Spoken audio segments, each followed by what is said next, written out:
Саныңыз ешкім жоқ? Жоқ, ол біреудің телефоны. Адалдық таңдаудан басталады. Дұрыс шешім болашаққа жасалған қадам. Сіздің қас анымағаны бай. Телефон қайда?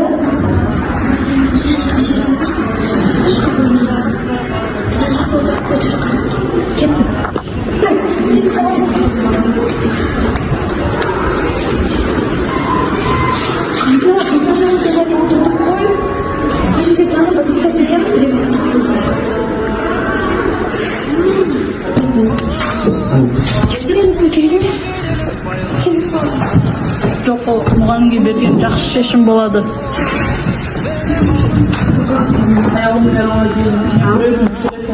Телефон қалауын соның есін тауып бере аласың ба? Қылышбек, жарайсың. Оның азаматтығы екен. Адалдық танытқан адамға барлық сенім артады. Жарайсың, Қылышбек. Қазір есін тауға көмектес. Тезешеді жүректегі жалын, жамандармен қатарласып күйсін, өзгертетін келешекті бір. Құрметті әріптестер, менің оқушым ұялы телефон тауып алды. Мұғалімдер бөлмесінен ала аласыздар. Менің аяғымның телефонын ұқсайды. Қазір көрейінші мұғалімдер бөлмесінде екен. Как раз аяғым телефон жоғалтып алып еді.